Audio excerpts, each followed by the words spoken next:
Hey everyone, good evening and welcome to Divine Disbelief. We are your home for secular news and opinion here on YouTube and in podcast form. I'm Susan. And I'm Nathaniel, and I'm going to be eating dinner during the show. It's very warm. So if you're watching us on the YouTubes and you're a foodie, I'm not sorry. I made him some of those instant noodles things. So. Is it Marachan? Marachan. I don't know. I took ASL in high school, so I'm not the best judge of pronunciation. Don't know. Who's our guest? Well, this evening we have a very special guest joining us, as you can see on the screen. We have Randolph Richardson of Canadian Atheists. Randolph, welcome to Divine Disbelief. How are you doing, sir? Oh, good. Thank you for having me on your show. Yes, and thank you for joining us. We really, really appreciate it. So for those who are not familiar with you, would you mind giving us a little bit of your background and, sort of your key points of what you find important in your activism? Because you are the president of Canadian Atheists, correct? That's correct. I am the founding president. I nice. started the organization just a few years ago, so we're still quite new. One of our key interests is trying to counter and denormalize the vilification of atheism. Mm-hmm. It's less of a problem here in Canada, but it still does exist. So there are people who will say things even very subtly. They'll make points like, you're too nice to be an atheist, and things like that. So we're trying to change that and eliminate the stigmatization that does still permeate today to some degree. And because I think it's very important that people should feel comfortable with being honest with the world, with who they are. And that includes all sorts of different things, including whether or not they believe in they follow a religion, and among other things as well. We've seen this happen with sexual orientation. You've seen it in the past with people applying for jobs and trying to be very careful not to let out what their ethnic background is or their folk idea of race and things like that. So discrimination seems to be a common thing going on. One of the really nice things about being in Canada is in our Constitution, our Charter of Rights and Freedoms specifically forbids and prohibits discrimination, and even cites a number of examples, including race and religion and sex and a number of other important factors. But it's not just limited to that, and that's a misunderstanding that does happen sometimes. You're not allowed to discriminate at all here. Oh, wow. Huh. That's the opposite of America. Yeah, basically. We were founded on discrimination. Gosh dang it. I mean, basically. That's too bad. My experience in dealing with Americans is the vast majority have been very, very nice people. So, but I guess maybe the people I've been engaging with are mostly in the atheism community in Texas, and also a lot of people up closer to our border. So I can't say that I've experienced the full gamut of all the different states and whatnot in the U.S. Yeah, I would say that's probably true. Yeah. I've had people, I wear a wristband, and all it says on it, by the way, is atheist. So good news for Americans, you don't have to read very much. And I've had people at work, seriously, not as far as I know, anybody that I work with. Now, mind you, I'm fairly remote, but nobody that I am a vendor with, that I work with, that I like, the people that I'm around every single day have done anything. But I've had customers who have walked out without purchasing from me because I'm an atheist and for no other reason. Yeah, and that was recent too. Yeah, that was within the past week and a half. Yeah. And earlier today was sitting down and eating, and somebody walked out and he said, don't do anything Jesus wouldn't do. And I said, Jesus literally committed suicide. It's true. So I won't do that. And then the guy next to me said, I guess he didn't read your wristband, huh? So there was that. But in the United States, It's probably because you're a white guy, so congratulations on achieving that status. We get away with a lot.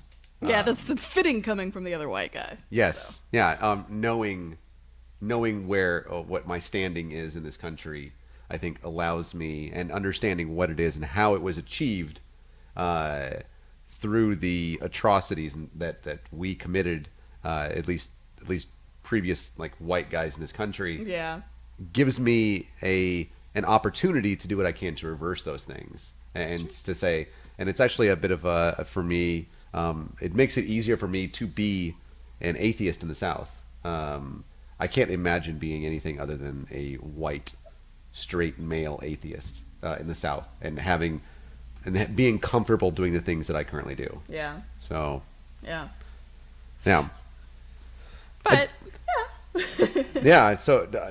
They have a Charter of Rights in Canada. That's really cool. That's Charter of Rights and Freedoms, which is a part of our Constitution. It actually is started out with the Bill of Rights, and then it became a federal constitutional thing later on.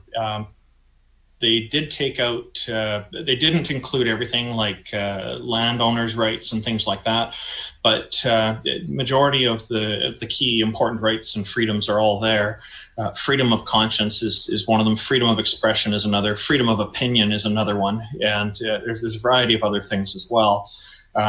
And what a lot of people also don't realize is that these rights, for the most part, apply to convicted criminals while they're in prison as well. They don't actually lose these rights. They just lose the ability to move around freely in society. So they lose that freedom of mobility, so to speak. But there's still requirements. They can't be discriminated against based on these different factors. So it is a pretty cool document. Yeah. Yeah. That's definitely a big difference between Canada and America. Is you see so often, people losing a lot of fundamental rights just based on the fact that they're, convicted of a crime. So that's Yeah. I learned something new today. That's cool. Thank you for teaching me that. I appreciate that. It's sad that happens because it's not conducive to rehabilitation. It's more like punishment, revenge, and to me that doesn't really help. The person's already lost their freedom.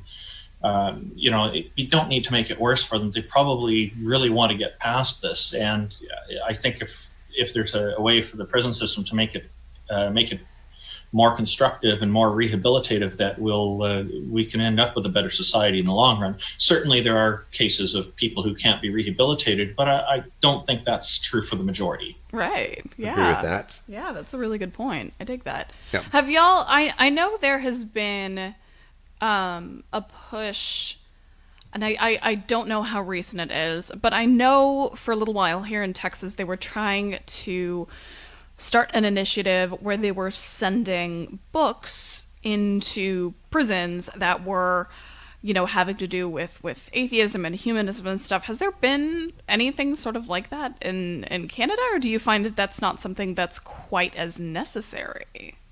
I don't know. I'm not directly familiar with the prison environment, as I've never been convicted of anything. So yeah.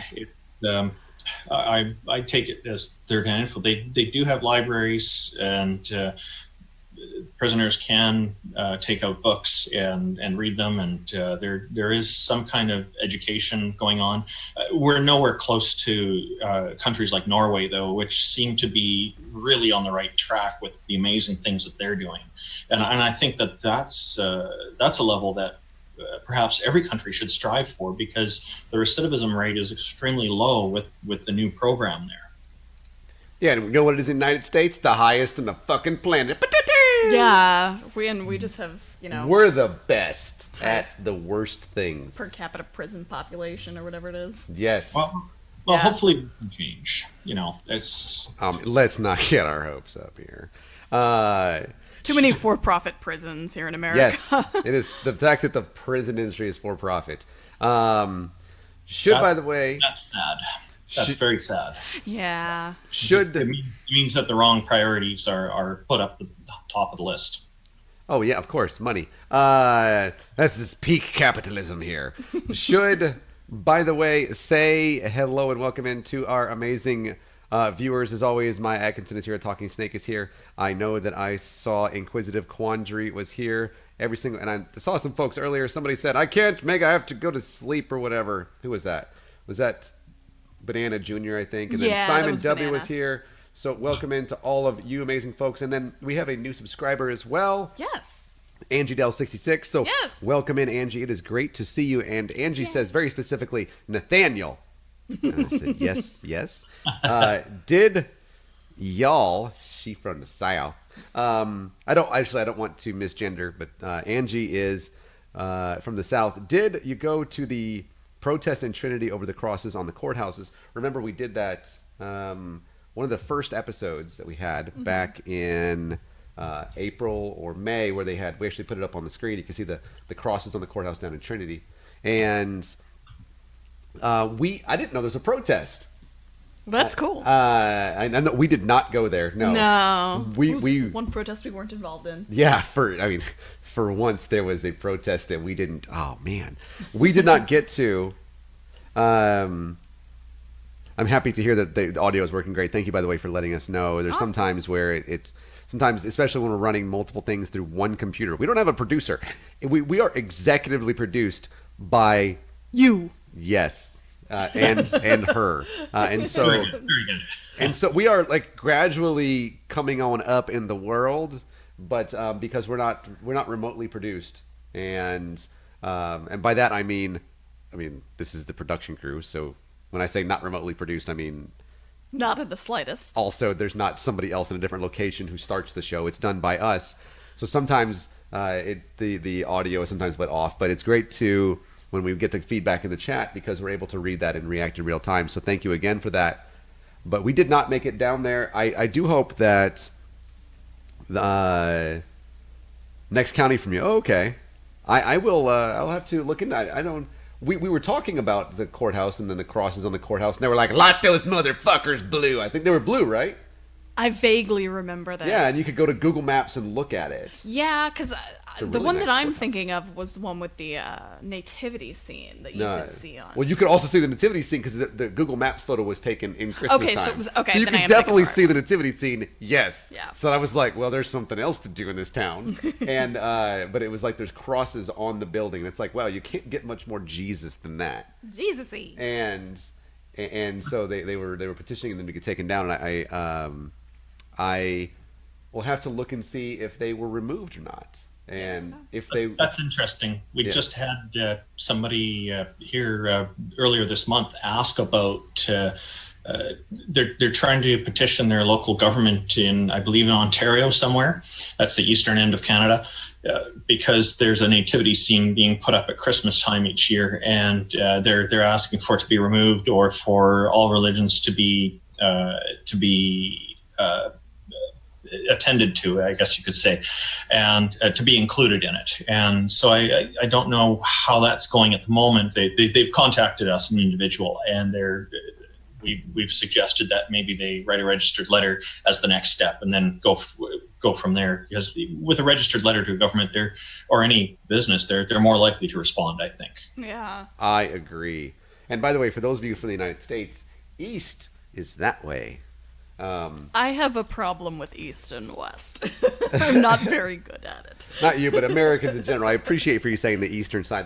That's up there by Pennsylvania and New York for all of you Americans that are up over there. that aren't great at That's Canadian, correct. not great at Canadian geography. In fact, I challenge one person in the chat to name like more than 4 territories in Canada, and I don't know that any Americans will be able to do it. And Yeah, I think, no, I doubt I it. think that's funny. We are very America-centric. Who can't do that either as well. It's Oh yeah, I know very few Americans who can actually name all 50 states as well. And then of course the territories that we have. There's 13 of them, but some of them are just Maritime Islands, don't really count. And so, yeah, Americans, we're not great at the whole educational thing. Nah, we're not. Especially not here in Texas. I did read that the court ruled against the atheists. That's okay. We'll come back for more. I imagine the Freedom from Religion Foundation can get involved in that, as well as, I believe, the American Atheists, the ACLU, and some other organizations. These folks never win. I realized the Brandenburg Cross was an Bladensburg. exception. Bladensburg. I do that every single time. I realized that was an exception, but I don't see how this county courthouse down in it's what west of Waco will be an exception. Victorious. I don't think so. Yeah. So Hopefully not. We run into that so much here with so many, church state violations. like a that daily the thing. Freedom from Religion Foundation stays very, very, very busy. So yeah, we're not really great at all of that. Yep. And These organizations, I like all of them. They're doing great work. ACLU, American Atheists, and FFRF, Freedom from Religion Foundation, and I think there's a number of others as well. I just don't remember offhand. Yeah, and so this past Friday, the director of strategic operations, I think that's his technical title, of the FFRF, Andrew Seidel, was in Hearst here in the DFW area for a presentation on his book, The Founding Myth: Why Christian Nationalism is Un-American. So it was really, really great to hear that presentation. I'd met Andrew a couple times, and Andrew's wonderful. I really adore that guy, so he's really, really great. He asked about Nathaniel. That was nice of him. By the way, Maya said, I don't even remember Canada coming up in any of my history classes. I don't even think Canada comes up in the so-called War of 1812 on most American history things, because they usually make that about the British, when in fact the United States tried to invade Canada, by the way, and then we lost the city of Detroit. The United States gave up the city of Detroit to Canada without firing a shot. The entire city to Canada. Now, if you would like to have that back, Canada, you can. You got to take Flint with it, though. You got to fix that, because we're sure as fuck not doing it. Yeah, we're definitely not. No.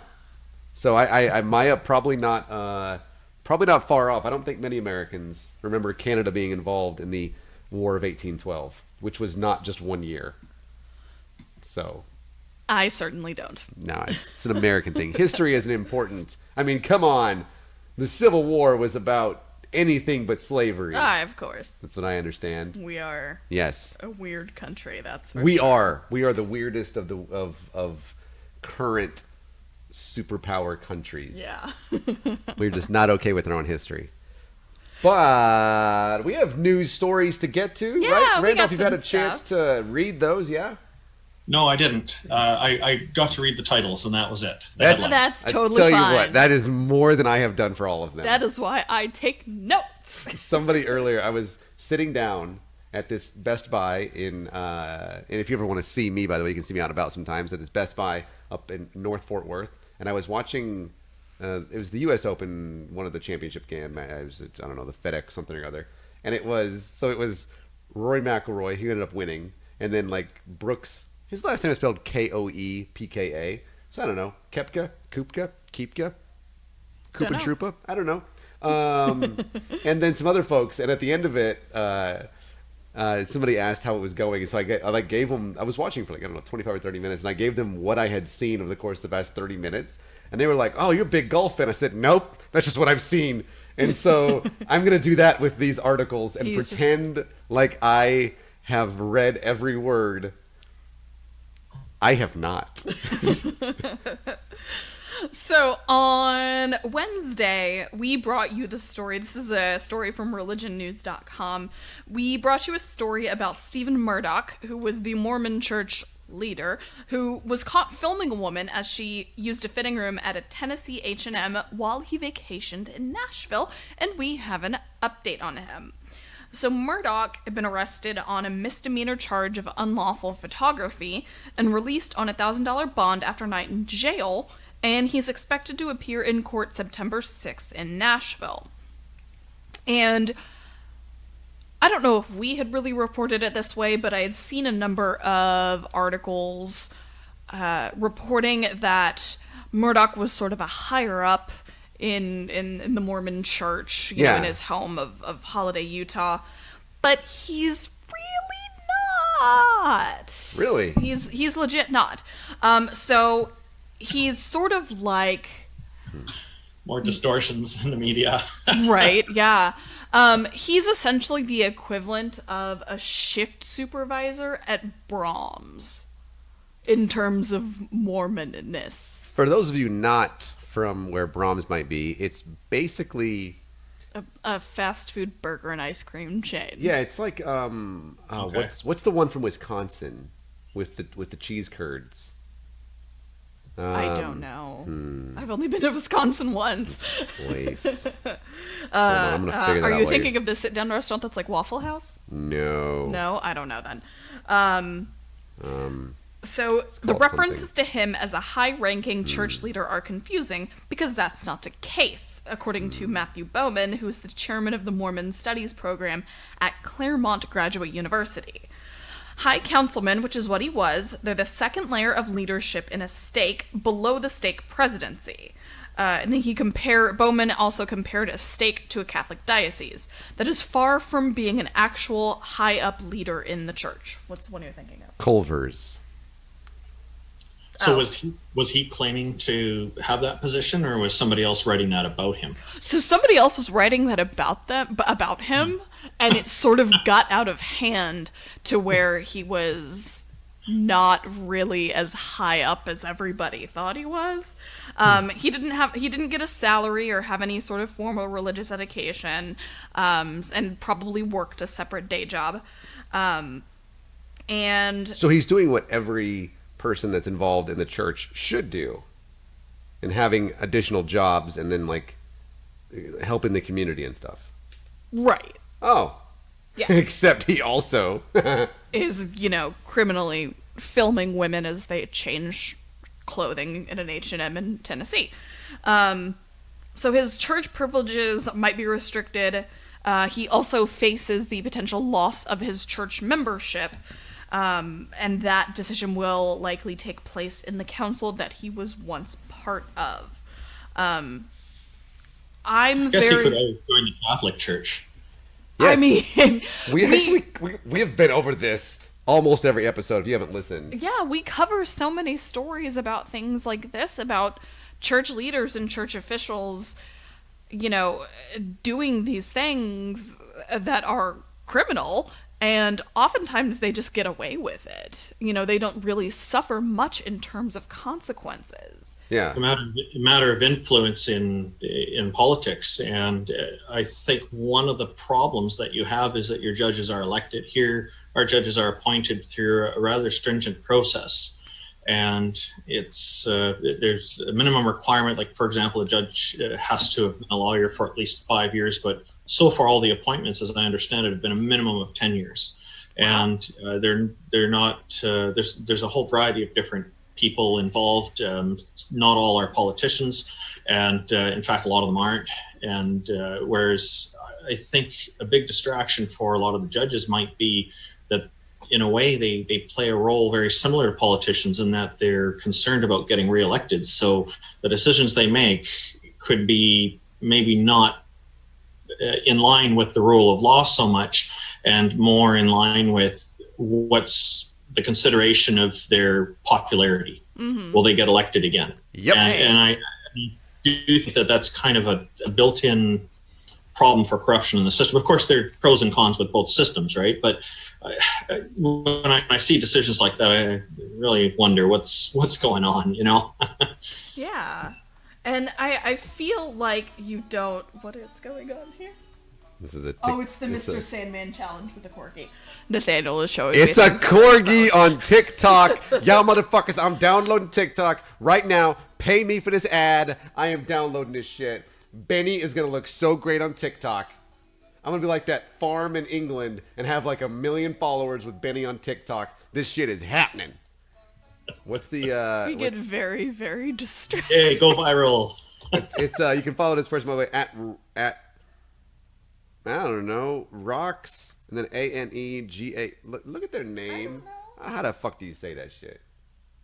I have no idea. Demonetized. Um, I just cussed, so It's really cute. There's a Facebook group that I'm a member of that's been doing a lot of the Mr. Sandman challenge. Any of them with this corgi? No, they're all cats. It's Okay. usually cats. This is better. Anyway. It is. I'm going to show it to the people on the internet. I'm going to share it. I think it was shared with us, actually. You can check your Twitter. Okay. So, getting back to Sorry about corruption. that. and Yeah. I sort of feel like... This is what our show is. Yeah, it really is.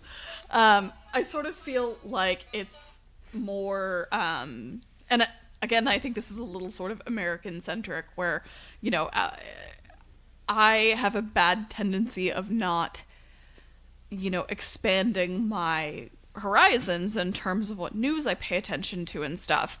But I sort of feel like American politicians are notorious for being corrupt.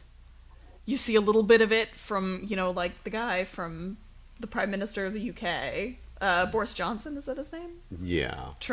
The Trump light, basically. No, he's Trump intelligent. That's the problem. Is that he is like Donald Trump, but he's also incredibly intelligent and he's very funny. That's terrifying. He can actually control a crowd without being a racist piece of shit, because it makes it seem like he's not, but he is. Straight up. That's terrifying. He's very good. He's also very bad, but he's very good at what he does. That's terrifying. He's Trump if Donald Trump were more intelligent and actually had real hair.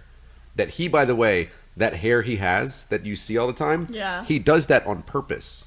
Does he? Yes, because it's part of his personality now. Oh. Yes. There are people that, this by the way is from last week's Nights. Thanks so much, John Oliver. He would... John Oliver's great. He really yes. is. He's and wonderful. Such great things come from Britain, including the United States. He apparently, it makes him look like he's like not buttoned up and stuff. And so before they would go live, even if his hair was fixed and everything, he would ruffle it up real quick so he would look like he was like He wants to look like a schlub. Yeah, because it's part of his like endearing personality. That's creepy. Yeah. And weird. Sets him apart from the others. Okay. I guess so. Yeah, and it fucking works too. Recognizable, Yeah. that's for sure. Yeah, and he Oh, comics will love to draw him more because it's funny, built in. It is, and Hard move on his part from a marketing perspective, I guess. Yeah. Oh no, the guy is. Watch the Last Week Tonight episode. It was like 2 weeks ago or something like that.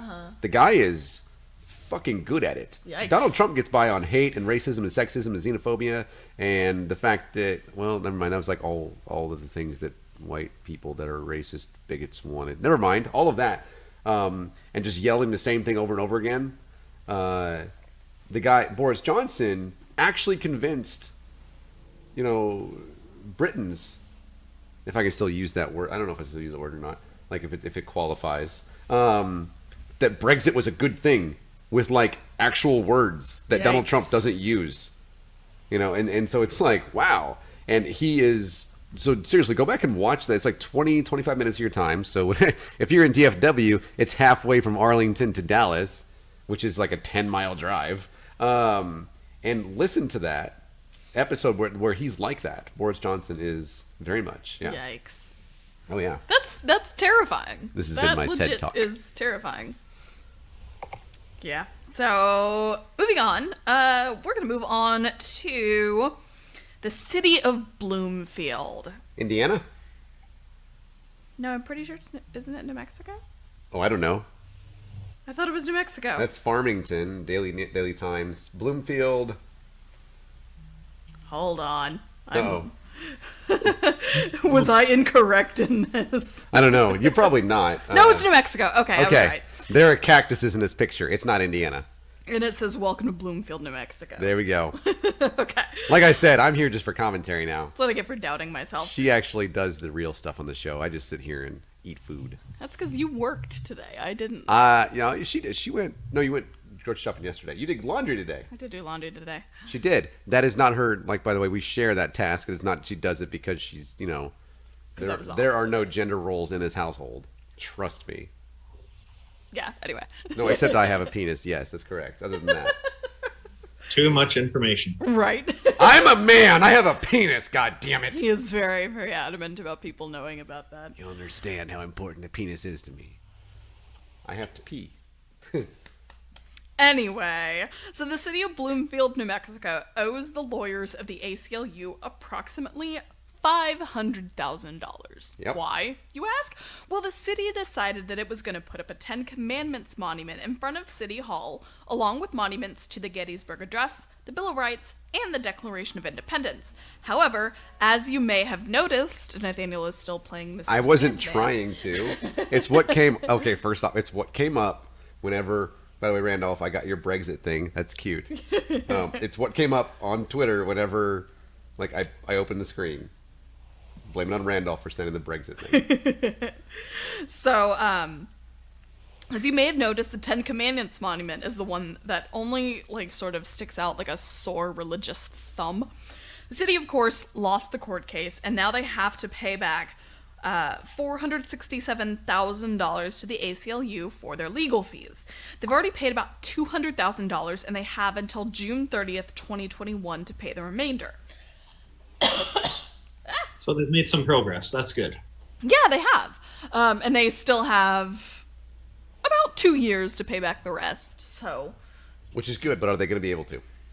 Well, at the rate that this whole thing is going for them, no. Because they have started a GoFundMe for their legal A town, fees. by the way. Yes. This is not a person. This is a town. Yeah, this isn't like Andy, what's his fuckface, the white supremacist, who's not white. So that guy.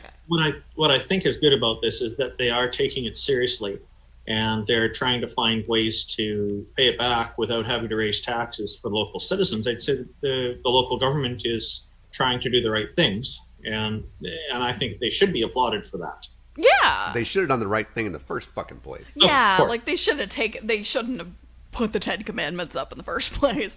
You can't change the past, but you can, going forward, you can make sure you're doing the right things. So, Yeah, I would- and I'm hoping that they learned from this. Yeah. Because I'd this... say they probably did. Yeah. Yeah. I would like to point out, by the way, that I kind of feel like the GoFundMe should be nullified. But also, yeah, well, because it's like going... Because it's going toward... Well... Like it's going toward a governmental body. Not directly, though. Does it go into a person? Because I feel like it's probably going directly to the ACLU. No. Well, if if it they is... have it set up that way. If let it me is, make that's great. sure. But I'd also like to say that, no, I'm not okay with that, by the way. And I realize I might be in a minority here, but no. I'm certain the citizens of this town were like, 10 Commandments forever, motherfuckers. No, you get to pay for this. New Mexico, you're already one of the 10 poorest states in the country, right? Not really your fault in this case. You're not like Mississippi poor, where they choose to be poor. You're kind of poor for other reasons. I'm super sorry about that. But also, the taxpayers should have to pay for this. The taxpayers were okay with all this. They fought to keep it there. It's not the fault of anything else that they did this, right? They should have to pay for their mistake there. Well, there is a comment on the GoFundMe. That's how they learn. That's how they learn from this shit. Yeah. So I actually want to, because there was a Twitter conversation I got into earlier about sourcing articles, so I want to make sure. Comes from the Farmington Daily Times, this whole entire By the way, article. I read that shit. I'm happy we're not like that. Yeah. There's a comment on the GoFundMe when the GoFundMe itself is public, and coming from someone who says, this campaign is a lie. There was not overwhelming public support during litigation. We were told we would not be charged for the lawsuit because private donations would be covering them. This is not private donations. This is you basically trying to tax us again for this. The city council should be held liable out of their own pockets. If they're not in office now, they should be sued by the city. We didn't want the monument, we didn't want the lawsuit, and everything in this campaign is a lie. Oh. Yeah, that's Shit. That's some honesty. That's some Yeah. harsh words, some honesty. So, I mean, Yeah, if that's the case that the citizens were against it, then yeah, sue the fuck out of those members in the city council. But again, this is... So how many people, what was the election result for the current city council that caused that? Was it overwhelming majority, or was it close to 50-50, or? That's a good question. There is, so they are saying, well, I genuinely don't know. I'm honestly It doesn't not sure. absolve them of responsibility, but it's just be interesting in response to the idea of the GoFundMe campaign validity. Right, right. And this is the result of putting certain people in office. Let's be perfectly clear about that. Yeah. Like you elect these individuals, these far right individuals, these evangelicals. This is what you get. Yeah. Let's not. And this, by the way, is not a secret. It's been going on. This is not just prime. I mean, we talk about the shit that I went that I went to 4 years ago. Yeah. Before these individuals were in office, before this was put up, right? Hawkins. And not just me, but also you got to go back all the way back. You know, separation church state's not a new thing. Yeah. You're talking the 1930s, 1940s was Board of Education stuff in Pennsylvania and in Maryland, and that even back then they were doing that. And so, and that, by the way, that was an atheist and a Jewish family that were like, no, and so. This is what happens when those people are put in office, and there is culpability there for the voters of this town, Bloomington, New Mexico. Yeah.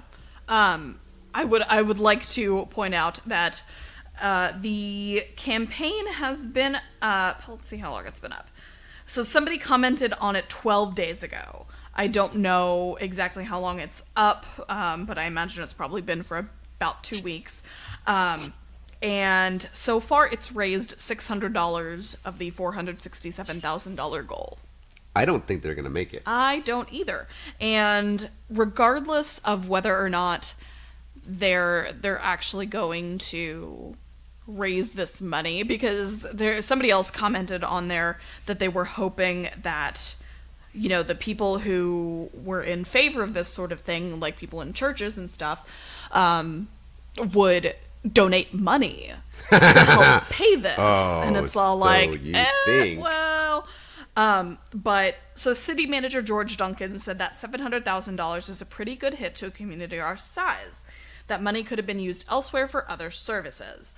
Because anything that's not raised from these donations, because since they've got just under 2 years to raise the rest of this money. Yeah. And so they could reduce the amount of tax exemption that all the churches get in their town. I wonder if that could be enough to pay for it. Yeah, well, if that wasn't unconstitutional. In an ideal world, Yeah. we would just tax the hell out of them. Yeah. Churches have status here in Canada too. We have the same problem. Yeah. And apparently anything not raised from the donations from this GoFundMe are going to have to be paid using the gross receipts tax and is currently budgeted. So they're budgeted for this, but they're making the excuse that... Sorry, what? It looks like taxes will be going up in their near future then. Yep. This is what happens, though. Yeah. And by the way, this is like what happened in North Carolina. This is back in 2014, 2013. The person sued the city in North Carolina, and they won this judgment. And they, in their judgment, it would have cost the city over much more. There was over $1 million. Yeah. And they took all that money and they deferred all of it to charity, right, for themselves. They took like $1 because I think you're required to do something with that. Yeah, like in order for you to, you have to claim some sort of monetary value. Yeah. With that, so they usually just claim $1, like FFRF and stuff. Exactly. Claims like $1. Yeah. And then the rest of it goes to some charity. Usually, it's the charity like it's something that like if it's like Mike Pence, it goes to like, I don't know, LGBTQ rights or something like that. Or if it's against AIG, it goes to some science or something. I don't know. Yeah. It's funny stuff. And but this is what happens. This is how it affects the cities. Yeah. It hurts the people that live there, because the people of this town in New Mexico, you're talking, New Mexico is not the wettest place when it comes to rainfall. No. It's not the most fertile soil. No. They don't have the most money. Their per capita income is incredibly low. Especially when you get outside like the tourist cities. Yeah, which which is outside of- primarily like Santa Fe And Albuquerque. Roswell.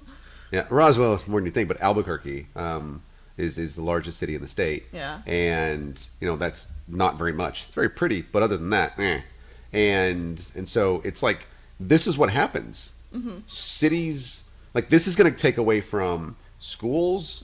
This is going to take away from the police, the fire department, all of that stuff. Yeah. And that's how they're going to be able to do that because it's like.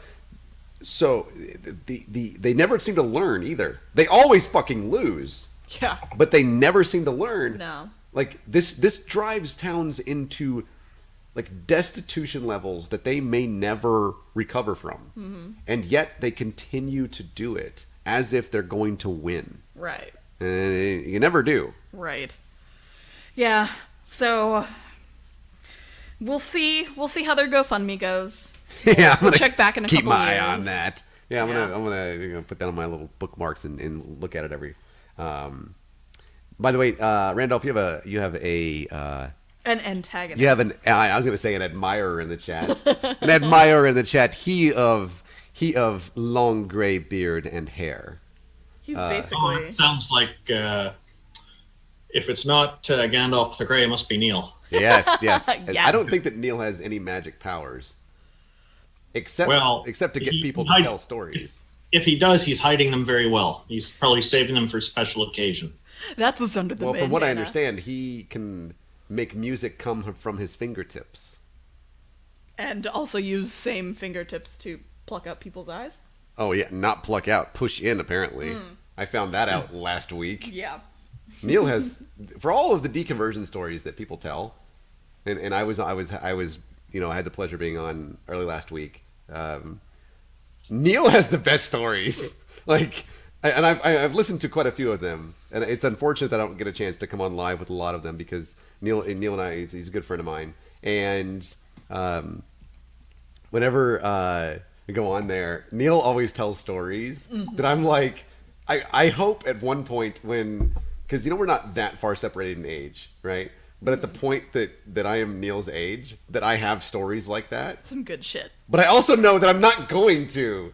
So that is like that Neil is able to tell. If you don't already follow, by the way, Neil's the 604 Atheist. He's up there in Vancouver.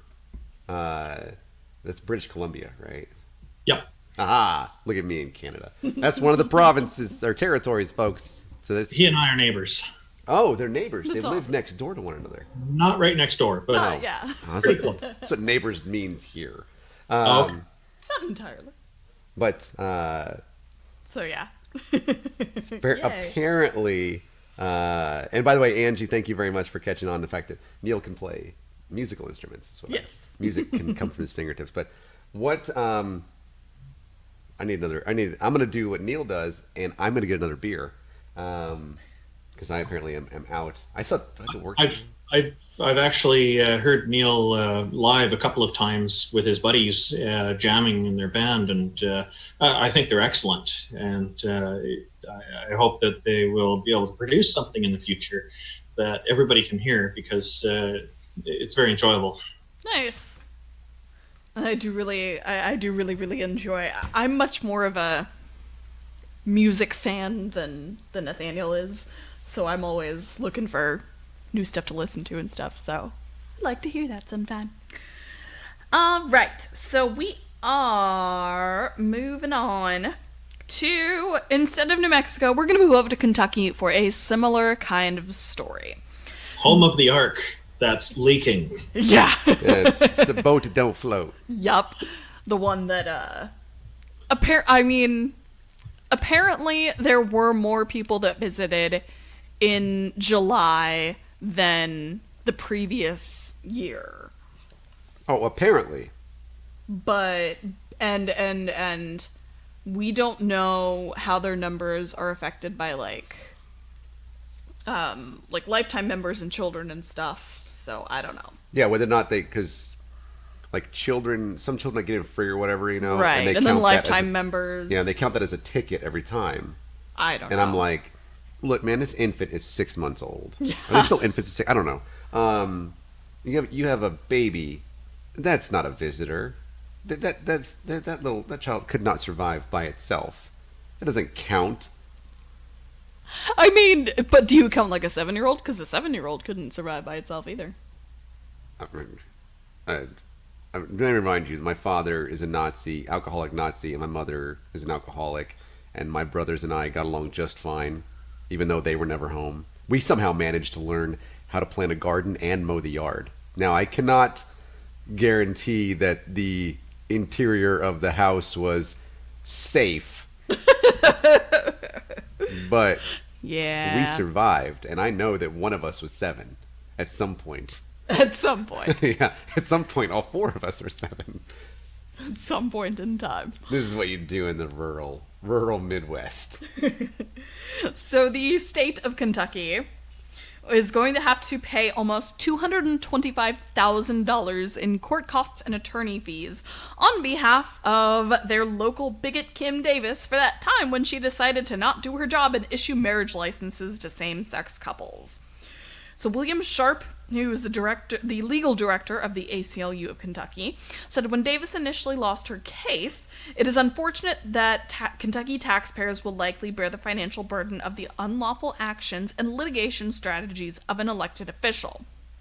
Yep. Now, if you remember Matt Bevin, who was the Christian governor who was, like, super on Davis's side. Yep. Like, he was like, I believe in you, I support what you're doing, this is wonderful, stand up for your faith.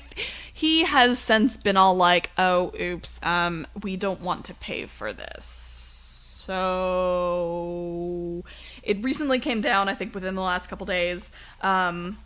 He was going to try and make her pay it, but the Sixth Circuit Court of Appeals ruled that, no, they actually had every chance to punish Davis at any time, and they didn't. So they are going to have to bear the burden because they let her be a bigot on taxpayer time, and the people of the Commonwealth of Kentucky are now having to pay the price both literally and figuratively. Yep. And she, by the way, was ousted. Yeah, she was, like, just kicked out of office. Yeah, she lost. She did. By a lot. Didn't she... Did she lose to the guy who was one of the ones who was part of the... Yep. Yeah, he had been denied a marriage certificate by her, and he beat her, and I love that. Yeah, he resoundly, by the way. Yeah. It was not close. No. Turns out that he is also more likable than she is, which not difficult to do. Right. Somehow, though, Mike Huckabee did not come to her defense this time. Whether in this instance or when she was being resoundly, just literally, like at this point, it's almost like literally thrown out of office. Yeah. The people of where are the Council Tucky? Photo op, maybe. Yeah, no photo op, no raising with the arm to the sky type thing. I forget where she's from in the backwoods of the Bluegrass State. Let's see. But for some reason, the former governor of Arkansas and former Rowan presidential County. Yeah, Rowan. There she is. There's her little face. Oh, Kimmy. They for some reason the press wasn't there this time. Why? I wonder why though. Not the press, but these individuals who were so on her side when she was doing her Christian duty. Well, if anything, they should. She's being persecuted now, right? You can literally y'all motherfuckers are like full of persecution complex. Yeah. Why is she? This is persecution toward her. Make her pay. Wait, hold on. That doesn't work. Make the state. No, gosh dang it. Can we just not pay? Is like probably what they're thinking. Can we just not? Because, like, I wonder if they'll start a GoFundMe too. the state of Kentucky. I mean, Rowan County, yeah. Because if she's not directly responsible for it, then the taxpayers are directly responsible for it. So they might follow New Mexico's lead and just end up making a GoFundMe for it. Yeah. And, spreading it out over everybody who wants to be anti-gay marriage. I mean, it wouldn't surprise me. Legit would not surprise me at all. Yeah. I appreciate you guys talking in the chat, by the way. It's something that we don't see a lot of. Yeah. And I have to say that it's great to see. I recognize most of the names, Inquisitor Yay. Connery, Angie, Neil, of course. And by the way, you probably already know this, but Neil and I are currently putting together a show that we'll be co-hosting together, and it'll be a live call-in show similar to the Atheist Experience and Talk Heathen shows, which are wonderful inspiration because they're excellent already. So we'll be more of a Canadian perspective, I suppose. That's awesome. That's really exciting. Build these together though, so we're still working on some details like that. But we would like to get going as soon as we can, of course. That is interesting because of all my years of watching the Atheist Experience, right? They are at AXP Experience or something on Twitter. I forget.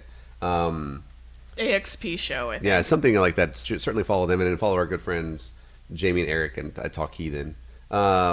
Jamie was actually on the show with us about a month ago, so definitely want to go watch that episode. He's a great guy. We have made some great friendships through the people that yes, it's hilarious, babe. Continue to watch that TikTok video. She was on Twitter looking at it. Some great friendships with the folks that we have met on here and have had on our show here, and also throughout the rest of secular like YouTube and stuff. And so it's been really great. And I wonder though, with your show up there, of all of my years watching Atheist Experience, I've seen very few people that call in from Canada, right? And so I wonder how large is and I don't mind going off on this, by the way, and kind of talking to you about the stuff that you're doing up there. How large is the extreme like evangelical community in Canada? I realize it can't be nearly as large as we have here because of the number of people, but how large is it? I don't know how large it is, but they do seem to have a strong following, and they're well attended in their churches from what I've seen. We have some friends who've invited us a few times, and we went once or twice. It's not for us, but definitely friends invite us to things. We'll take a look, of course.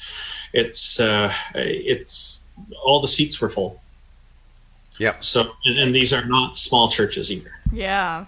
Yeah, that'll be interesting to see. So, are you going to restrict it to Canadian callers? No. Okay.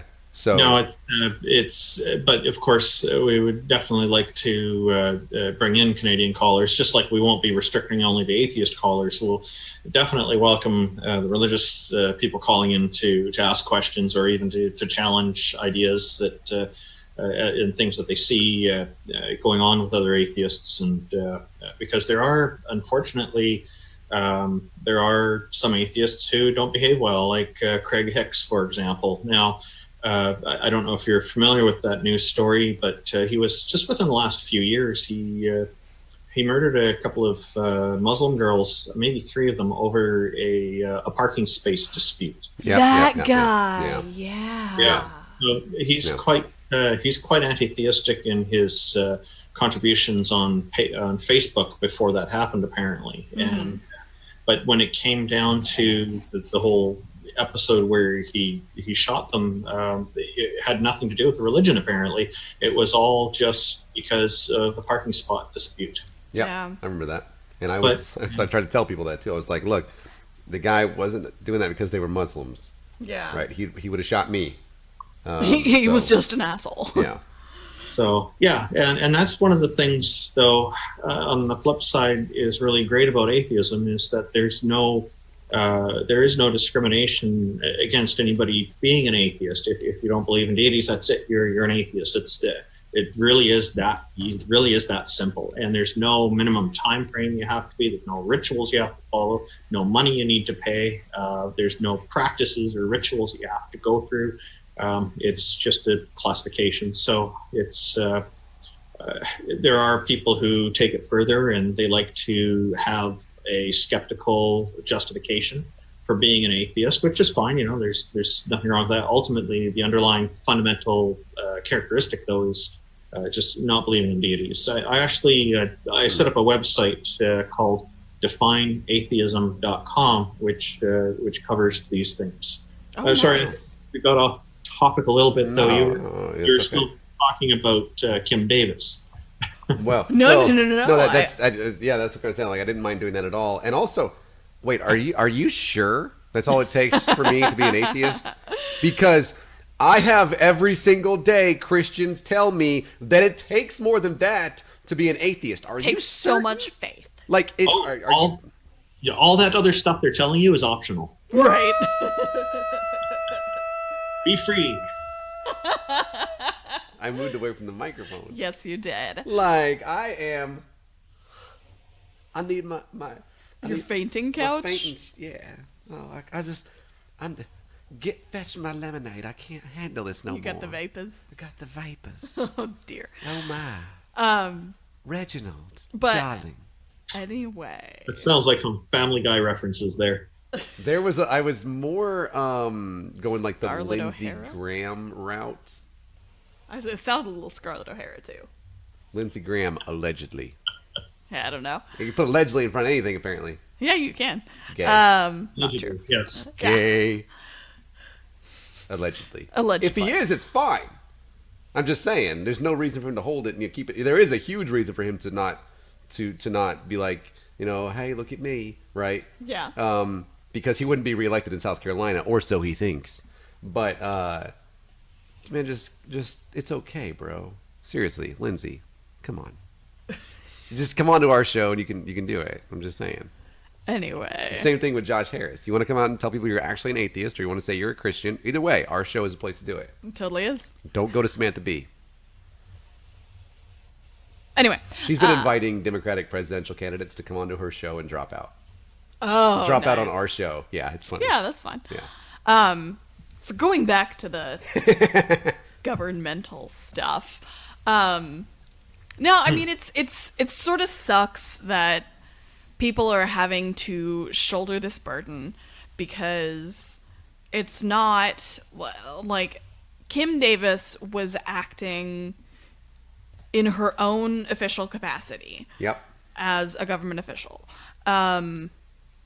But if I'm remembering correctly, she went through the appeals process and stuff on her own. Like when it came down, that she was all like, "No," when they said no, you can't do that, and then she went in for appeal. She did that on her own, I thought. Well, that's fine. It doesn't change the fact that when she in her official capacity did that, she was an elected official, and that's true. That's paid by taxpayer dollars. The same thing would happen if something happened, somebody in the police force, right? And even if they left the police force later on, it would still go toward Dallas PD or whatever. Yeah. And so this again is one of those where we mentioned in Bloomington, New Mexico, and now in Rowan or whatever, Kentucky. This is like your just rewards for electing her, not once or twice, but a fuck ton of times. Yeah. Right. Her mom was the previous one. Really? Yeah. So this is what you get when you elect these kind of people again. Yeah, and when they're allowed to have that sort of gross overreach, because they're not they're not understanding this idea that they're supposed to remain neutral. And that's a bit of a failure with the system, is that this is not, understanding that is not made a requirement for running for a political position. Right. And I think that's a very dangerous part of democracy, because we see these kinds of situations going on where discrimination gets practiced. She definitely stepped way over the line by putting in her personal ideals above the law. And I think that it was right that she was removed from her post when she did that. Right. Yep. Yeah. And it's, I think if more people, like you were just saying, and more people sort of had that understanding of what it's supposed to be, because since as everybody knows by now how Nathaniel's running for office. I am. Congratulations in advance. Yeah. Thank you. My victory is certain. I think people like Nathaniel, like you, have a much better understanding of what the role, what an elected official or a government official is supposed to play in this. Yeah. And that gets into the role of government. The fundamental role, in my view, is to protect citizens, is to keep society safe. Yeah. and also to protect our freedoms. And I've been discussing this recently with someone on Twitter who seems to be advocating for anarchy and claiming that Canada is a very oppressive place.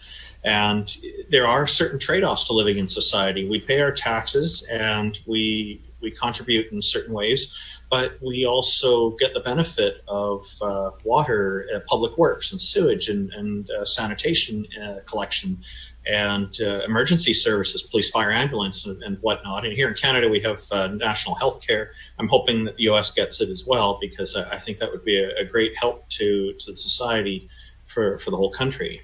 Yeah.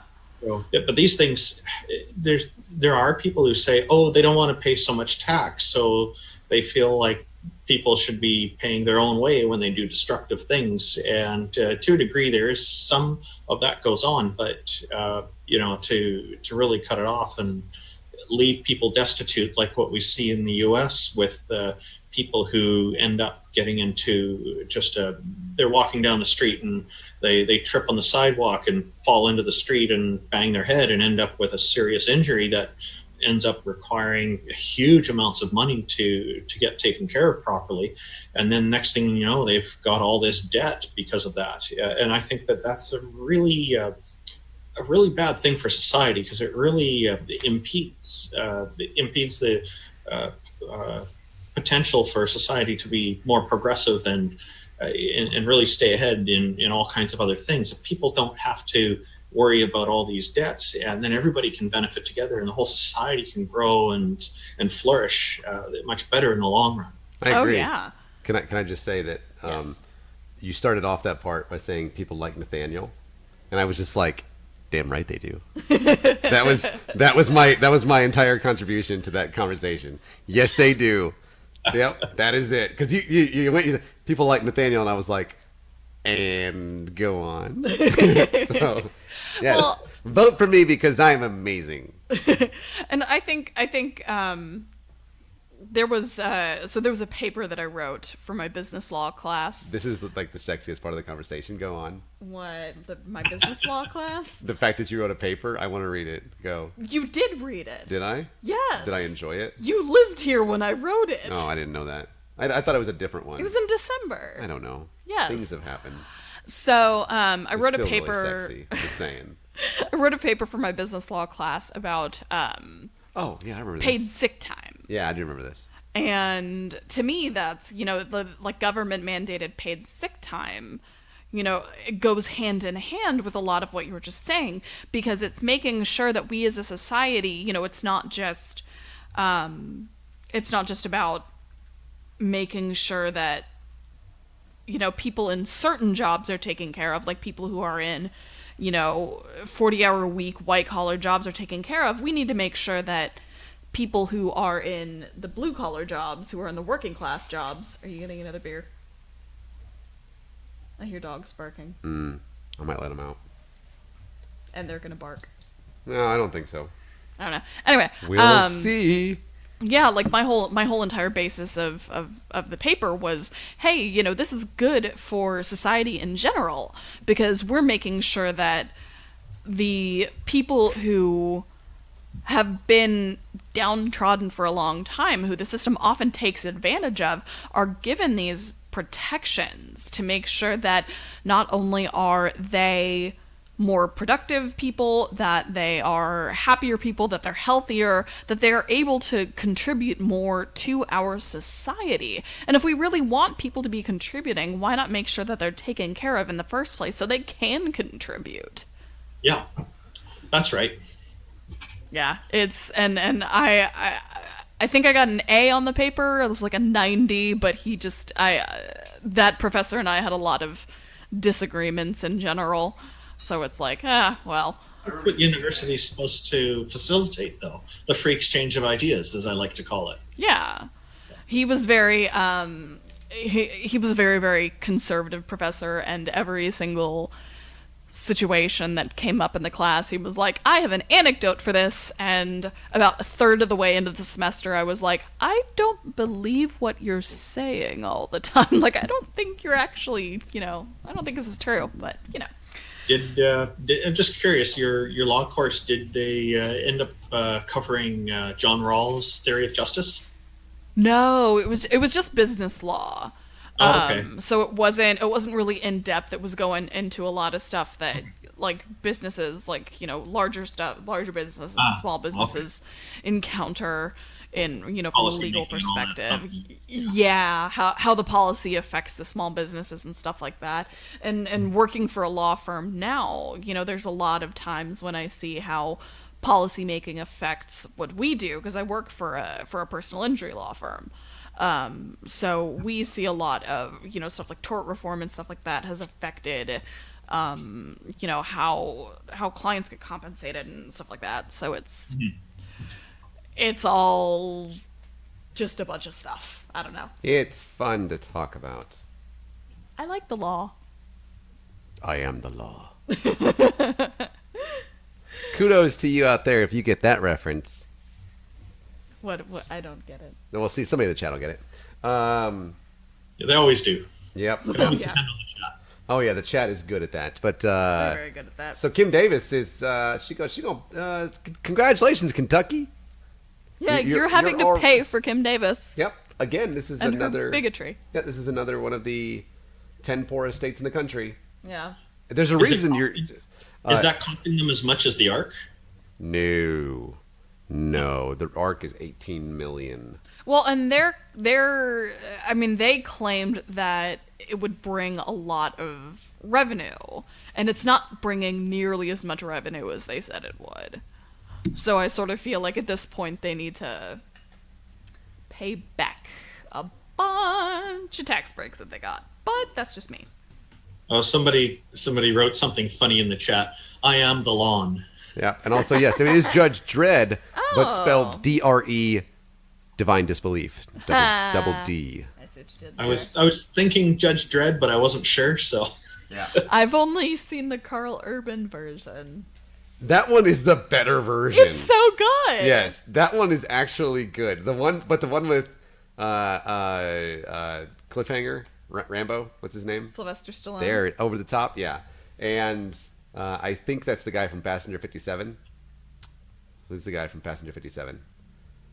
I don't He's know. Blade. He plays Blade, or the original Blade, not the one with Ryan Reynolds. Although Ryan Reynolds is also in that. Wesley Snipes? Yes, isn't it Wesley Snipes that's in the original Judge Dredd? I don't know. It's like a 1993, right? Let's see. This is I Am the Lawnmower, but not the Lawnmower Man. Was it? I thought it was Wesley Snipes. That's the comic. Well, why don't we find out? We should find out. I'm sorry that this is totally and completely boring. Fictional universalist stories, major storylines. Oh my If you're god, getting- this is so much. Money. It was Wesley Snipes. Okay. 1995. Good. Thank you, not Rappaport. Thank you for that. If you're getting money from the state to run, says Maya Atkinson, you shouldn't be allowed to discriminate who you hire based on religion. I agree. 100%. Well, Actually, they're trying to you're do not- that. in Canada, you're not allowed to under Section 15 of our charter rights. But I think the U.S. could do with a law like that too. Yeah, we could do it with a law that says the separation of church and state too, but about that. Yeah, we'll see how that We goes. have the Johnson Amendment in place, right? We And have the people still Johnson disregard. Amendment in place, which prevents politicking from the pulpit, But it still happens. and yet we go there and hear it ourselves. Yeah. And there are preachers who go on Fox fucking News, Yeah. and they're like, "We think the president is right about everything he does. Hallelujah, Jesus, give me money." Yeah, That. I hate Robert Jeffress. Yep, that was Robert Jeffress. It's not exactly Robert Jeffress, but yeah, That's a close approximation. yes, Yeah. yeah. He's not quite George W. Bush, but he definitely is close in like tenor. His voice is a little higher pitched. Yeah, George W. Bush is more Cheney. His nuclear with Cheney. George W. Bush, the Jr. He was a lot of fun to watch from here in Canada. It's not so fun anymore, is it? Don't you wish you had me back? I mean, Yeah, I can't say it's fun to watch now. yeah, not so much anymore. When you want me back? Yeah. Yeah. Really sad when you long for the days of George W. Yeah. Bush. Man, I remember when Will Ferrell back when he was like still kind of funny. Oh, he imitated Bush, didn't he? He did a good job. He did like I an hour and a half stand up, right? As George W. Bush. Oh, that I don't know. Entitled "You're Welcome, America." There was a TV show on Comedy Central called "That's My Bush." Oh yeah. Do you remember that? Yes, I do. Yes. Yeah, but he did the whole. It was "You're Welcome, America," and it was like 2009, I think, where he was like, "Aren't you just so happy?" It was great. What do you want to? I think I remember seeing a cartoon with Bush as a child, still dressed up in a suit, running around with Cheney and all his other buddies, getting into trouble and. In Iraq and all that, I wouldn't be surprised. Iraq. With Saddam, before we murdered him. Yeah. Yep. No due process for you, dictator man. Nope. Shoot. So, moving on to Pennsylvania. Yeah, Pennsylvania. Yeah. So, Monsignor Joseph McClune, formerly of St. Joseph Catholic Church in Downingtown, Pennsylvania, stands accused of stealing more than $98,400, so almost $100,000. 100 G's. Stealing a whole bunch of money from the church, and using the money for a beach house and boyfriends. So the way that this was titled, yeah, I Where's loved. the music? Yeah, Or it's like a "Hey Chicka Bump Bump." I could find it. I'm certain I got some like cinematic shit I could put on here. Yeah. Look at him. So He goes to allegedly, the pride parades. he stole again close to $100,000 and sent some of the money specifically Square. You are. Let me see if it stopped. Uh-oh. Our software is softwaring. Oh, I'm gonna move. That's not good. There's a cord. what's happening? Well, there might be a it- glitch in the. It glitched for a second, but it's fine now. There's a glitch in the software. It looks fine. It's because, as I mentioned. No, it looks fine. Because it's hot. Yeah. Yeah. Hey, chicka bump bump. So, detectives in Chester County started investigating McClune about a year ago, and they're now claiming that he opened a secret checking account in 2011 and diverted parishioner donations into that account and misappropriated other church funds undetected for the next 7 years. Undetected. Yeah. How? Undetected. Because they don't have a church treasurer, I guess. It's the Catholic Church. They don't fucking care. Or it's sort of like in, what's that movie?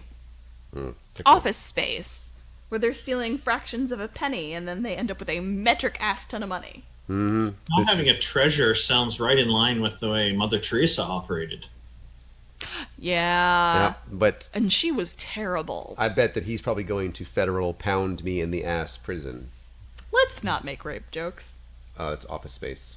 Oh, let's still not make rape jokes. Yeah, Office Space. It's like it was 1999, but still. So, an official from the Chester County DA's office said in a statement, Father McClune held a position of leadership and his parishioners trusted him to properly handle their generous donations to the church. Father McClune violated the trust of the members of St. Joseph for his own personal gain. Yeah. I feel like this is such a common thing, though. Yes, it is. And just because we're finding out about it, it's like this happens all the time. Yeah. Probably at most churches. And it's like, stop giving your money to these people. Yeah. Hey, Kentucky, do you want to get out of the red? Stop giving your money to religious people. Yep. Instead, put it in like a welfare account that you can take out of every single month and just call it like Kentucky Healthcare. You're welcome, because it paid for everything. That would be, a far better way to spend that money. Yeah, take your 10% in Toward healthcare. It's great. Take your Right. 10% in tithes, which we all know you ain't giving no 10%. Take your 10% in tithes and put it into this. Let's just, let's take the word socialism out of it and just leave the word social in it, and let's call it like social, I don't know, security. Social programs. Yeah, something crazy where you can actually benefit from it, and where somebody and by the way, this guy, it's just where somebody's not going to take it and go to his secret Tinder shit. Grinder. Oh, my bad, Grinder. Grinder. Yeah, my bad. Yeah, There's an E in Tinder, but none in Grinder. But there's an O in both of them. Ah. Heyo. Yeah. Well, I mean, if you're one party. Anyways. So Kenneth Gavin, who's the Chief Communications Officer for the Archdiocese of Philadelphia, said in an emailed statement to phillymag.com, "These charges are serious and disturbing. The Archdiocese and the parish will continue to cooperate with law enforcement as the criminal matter enters its next phase. Pending the outcome, Monsignor McClune remains on administrative leave. Information regarding his arrest will be shared with the St. Joseph Parish community. He's been charged with 18 counts, including multiple counts of felony theft." Good. Yeah. I hope they throw the literal book at him, Yeah. like the Bible. Pretty serious. Yeah. Yeah, he's gonna be going to. He's and I got your. Where did I put my phone? Randolph, Yes. you sent the meme over to us via the Twitters, and I put it somewhere. Where did I put it? It's from Pell, right? Cardinal Pell. I believe so. Down there in Australia. George Pell. He's doing time now, right? Yes, he is. I think so. Yeah. George Pell said this. He said, and this is previous to his being caught for everything. He said, "Abortion is a worse moral scandal than priests sexually abusing young people." So, Yeah, I don't believe that. yep, now he's in jail. And I imagine that somebody who was abusing young people on a regular basis would attempt to conflate morality. Yes. Imagine that. Don't look at this shiny shit, or please look at this shiny shit over here. Yeah. You know. So It's frustrating and it's infuriating. he's going to appeal again. This is BJ Price. Welcome in BJ. How can you appeal again? You talk about frustrating. Pell? It really shows that they're so out of touch with reality that they think like something like that is going to be accepted as normal. Like they feel like they're in a leadership position and that's what they choose to say. Yeah. It really shows there's some serious problems with their thinking. Yeah. Well, when you have this God-like mentality, you know, they feel as though that God is going to protect them, that they should be protected, and did Randolph? Oh, he's there. Okay, I just like, for those of you watching the video, he stands up, and then I clicked back over to our live part of it that you can't see in advance, and he was gone, not on the screen at all. And Well, close some curtains. well, I heard like a click, right? I muted it so you didn't hear the curtains closing. And I thought, and I went back, and I thought he had fallen out of his chair. And Oh, I was no. like, did Randolph just faint while we're talking about Catholic priests? Oh, And I was like like, that? kind of, yeah, because you were gone. I was like, are you okay? Yeah, there, it just We popped were on the screen concerned. again. So there you go. But yeah, you're right when you talk about like this frustration bullshit, right? Like Yeah. it's so because we continue to read about it, and they continue to appeal this shit. Yeah. And they it's like, no, just go away to jail. Yeah. Just accept the fact that you have to suffer consequences. It's like you were saying earlier, Randolph, like, you know, there are a good majority of people can be rehabilitated, you know, within the prison system and stuff, but there are people that can't be. And I legit believe that these are the kind of people that can't be. Yeah, anybody that sexually abuses young people for decades. Yeah. I don't know that there is. I don't know. I mean, maybe there is. I don't know, but I don't think so. I doubt it. Yeah. And one of the things that's really horrible about this is they believe God is on their side and that God is the arbiter of all morality everywhere. Yep. And then they do stuff like this and they justify it, oh, they need to suffer or something like that, or it's ridiculous. Yep. I think a lot of people are really sick and tired of it, and that's why the religions have been losing a lot of people, and people are just kind of starting to say, hey, look, I don't want to be part of this. This stuff is ridiculous. Yeah. Yeah. And BJ in the chat makes a really good point that we just responded to, because maybe she said, or it says maybe Jesus forgave him and now everyone is supposed to, is actually a mentality that they have. Yeah. Well, you know, the whole vicarious redemption thing is unethical, and so there's a huge problem with that already. In my view, it's unethical. Yeah.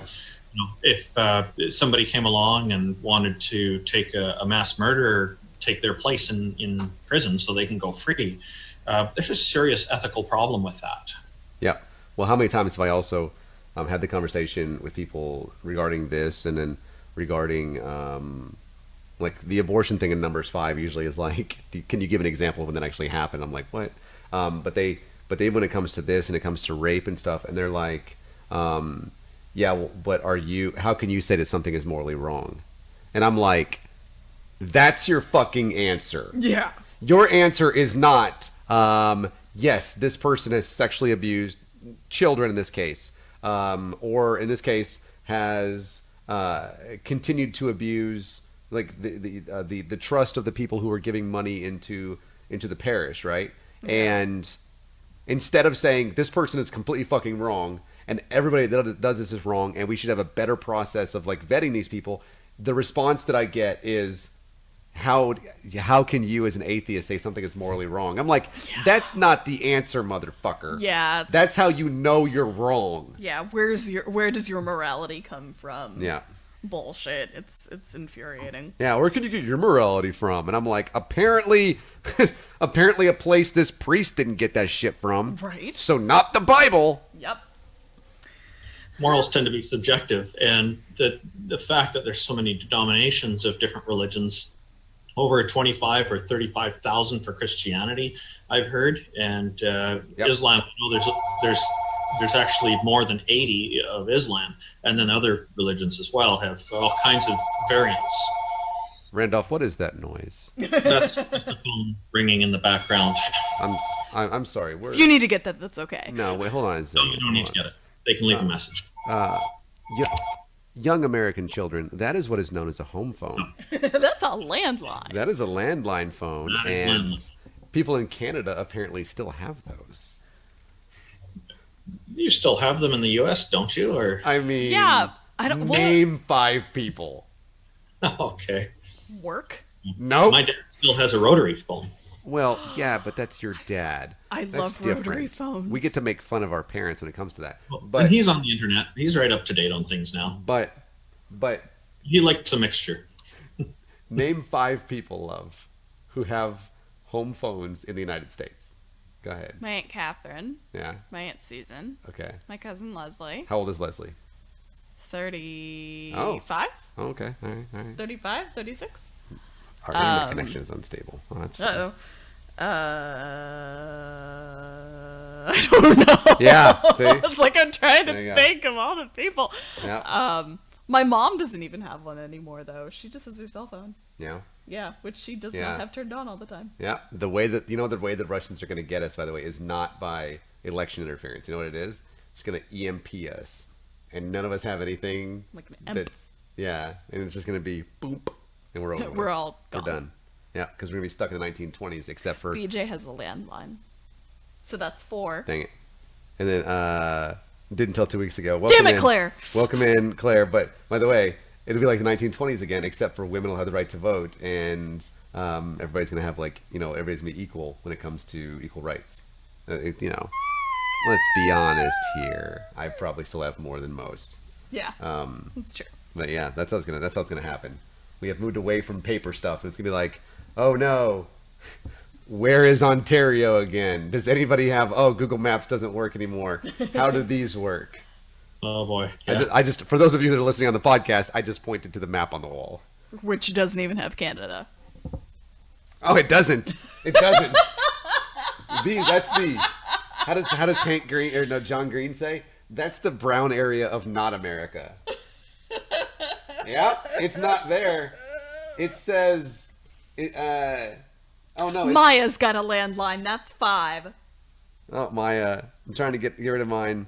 Cables are sold, it'd be $40 more. I for you to take it win. off. Okay, fine. You got 5. I I win. don't know them, but still. Like, It doesn't. Mexico's not on there either. So. no, because it literally just says the United States of America. Yeah. And also Hawaii and Alaska are not to scale. No, neither is. Well, Puerto Rico's not on there. So there's that. Anyway. Yeah. Puerto Rico's not a state though. So. Have you seen you seen the map of the map of the world from the perspective of Australia, where they've got north and south switched around? No. That would mess me up. No, do they really?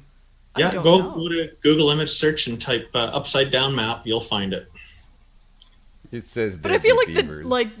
there's constantly a joke on Reddit where if somebody mentions that they're in Australia, then people will insert the symbols to make the letters upside down, and it's funny.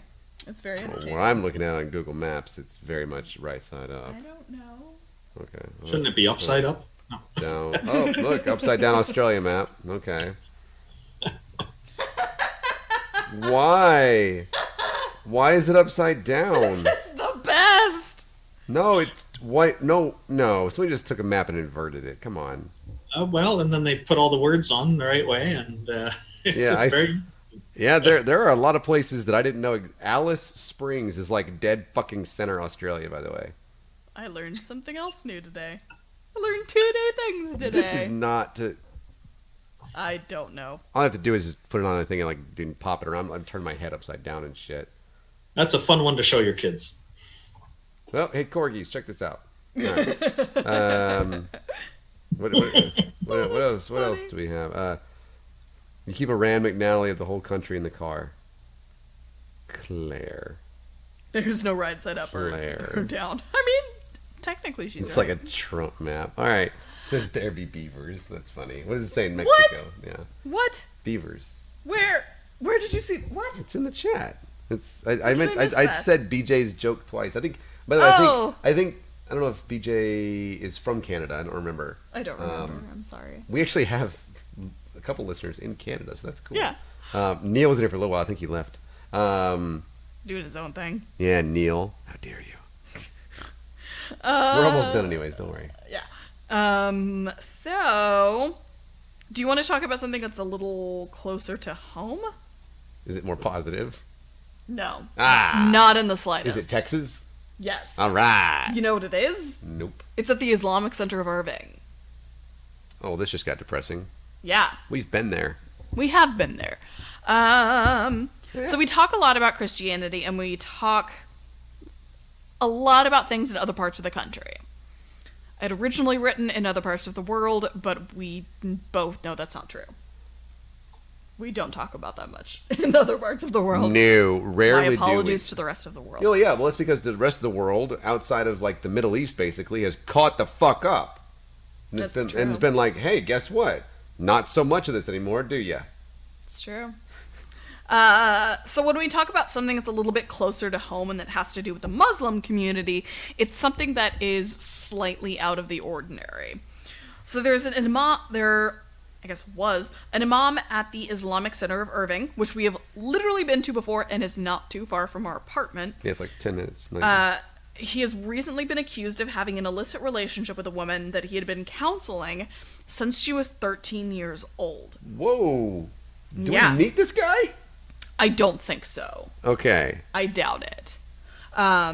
Because if we had the opportunity, he would have.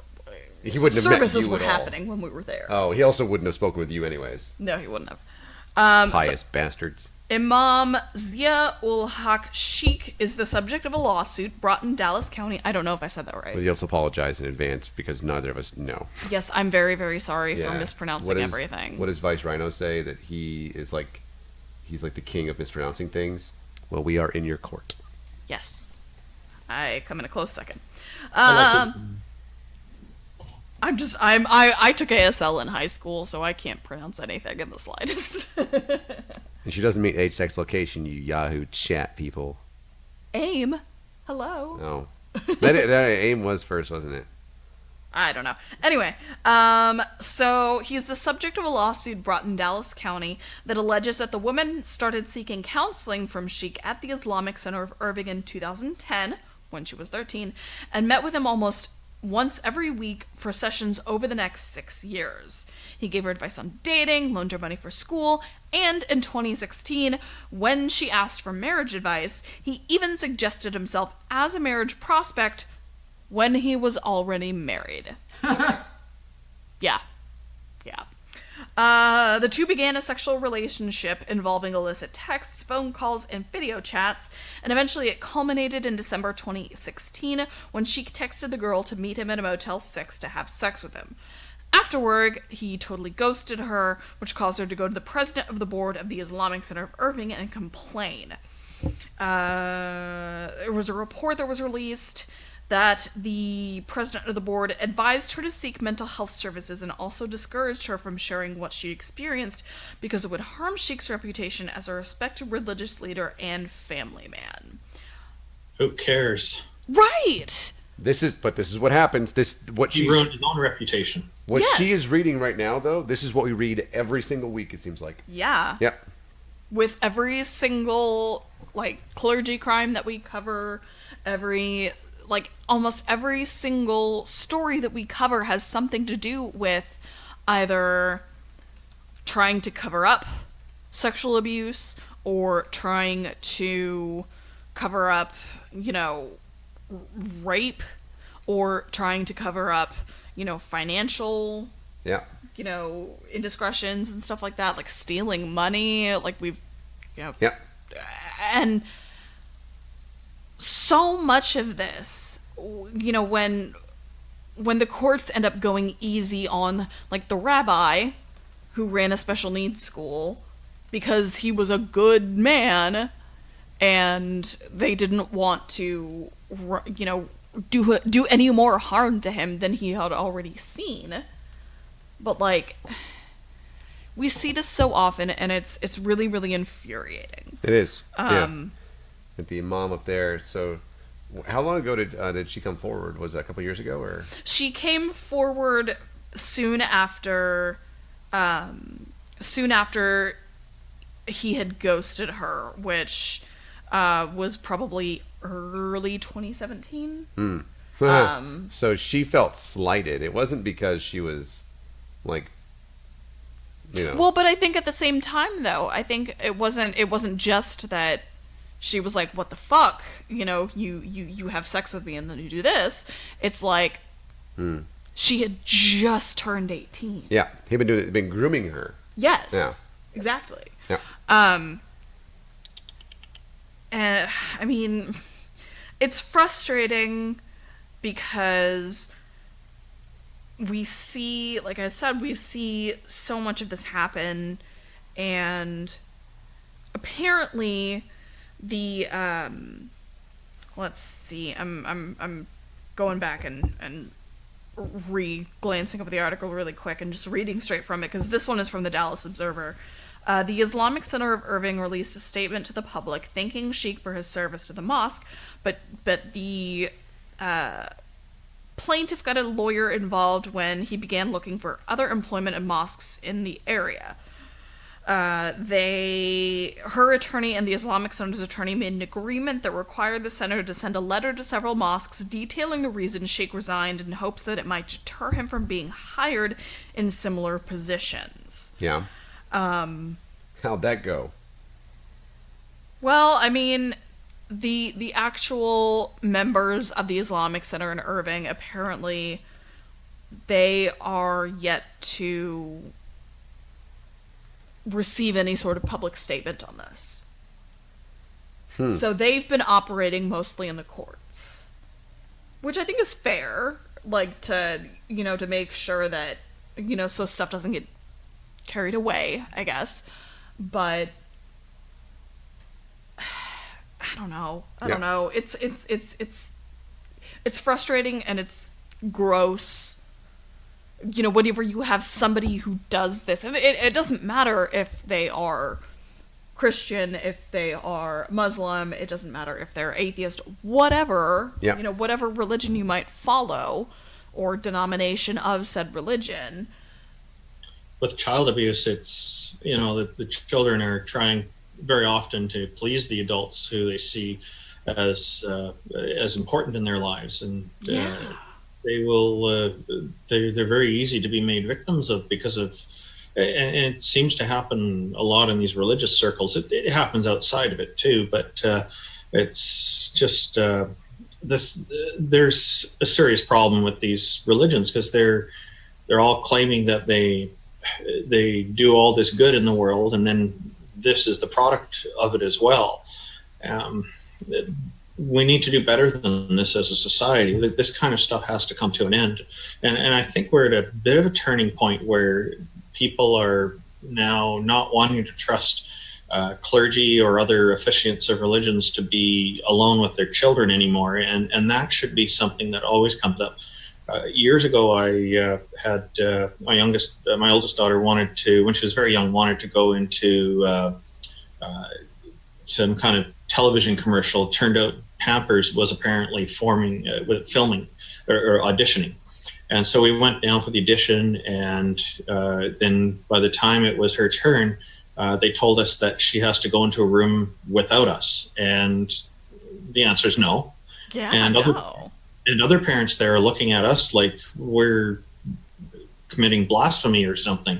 We're acting ridiculous. Well, no, we don't know who these people are, and they're saying, well, the reason is because otherwise we're distracting to the child. No, it's doesn't matter. It's there's not even a window at this facility. So we ended up leaving without doing an audition and other parents are scoffing at us and telling us how ridiculous we are, ruining our daughter's future career. And now we see today Harvey Weinstein and other kind of perverts in the filming industry.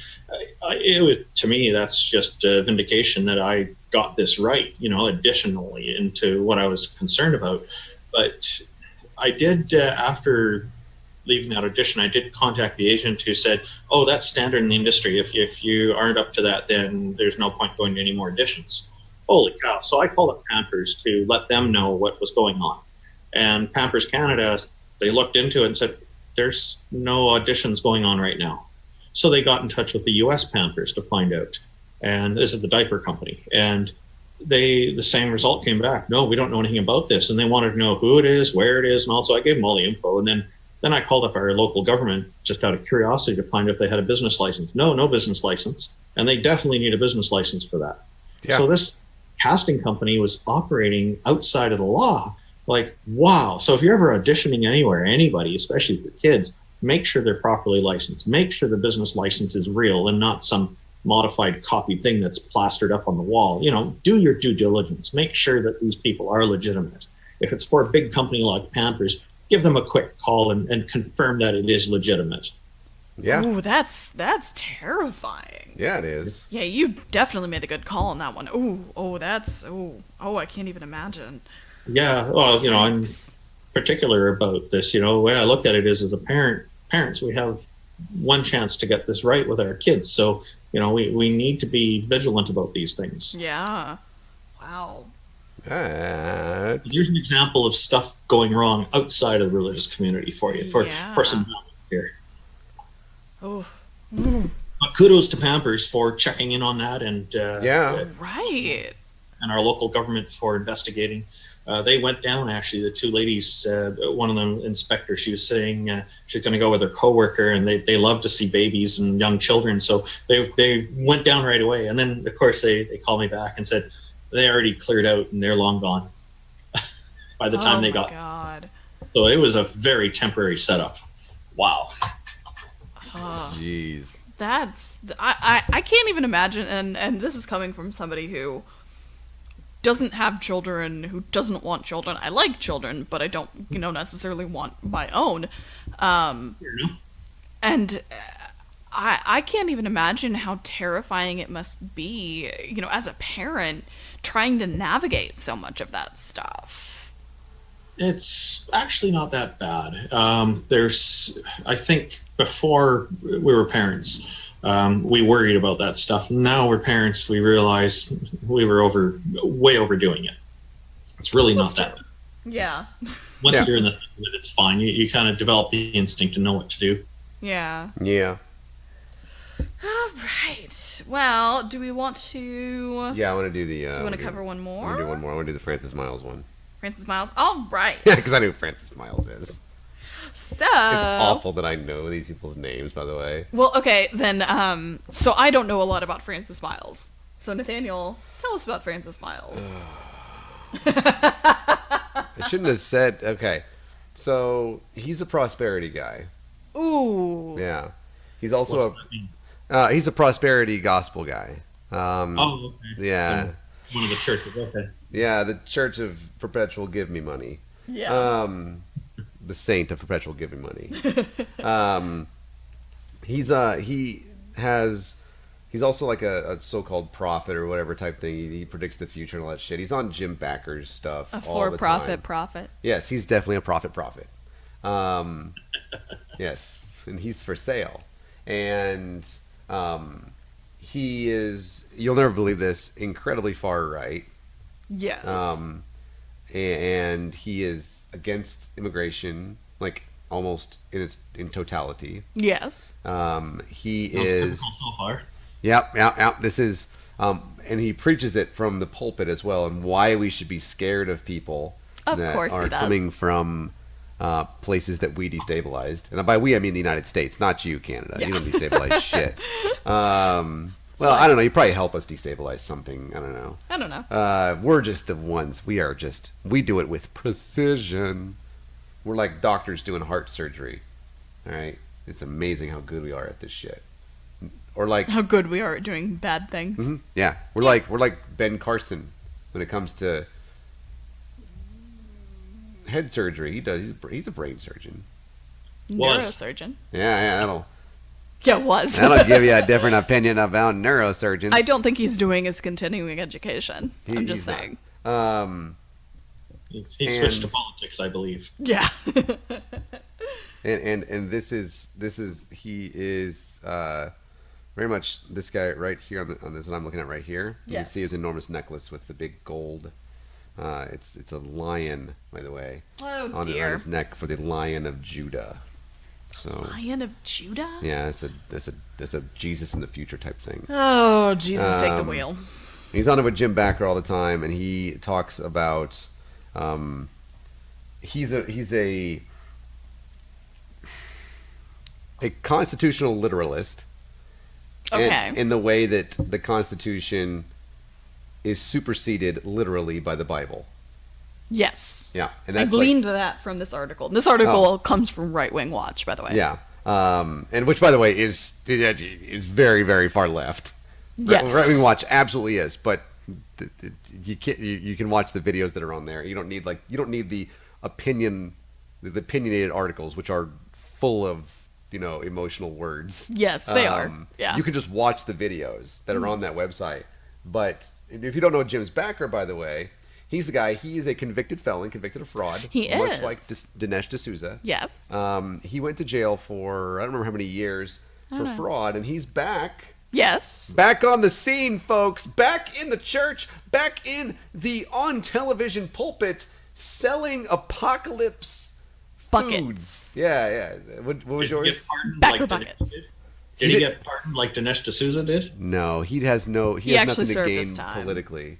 That pardon seemed to come way out of the blue. Just out of nowhere, suddenly pardoned for Dinesh D'Souza. That's because he was making a movie, making it with a Kissing Trump's ass. Yeah, making it like literally on the cover of the movie, Donald Trump and Abraham Lincoln split down the middle with the face, literally saying that Donald Trump is Abraham Lincoln.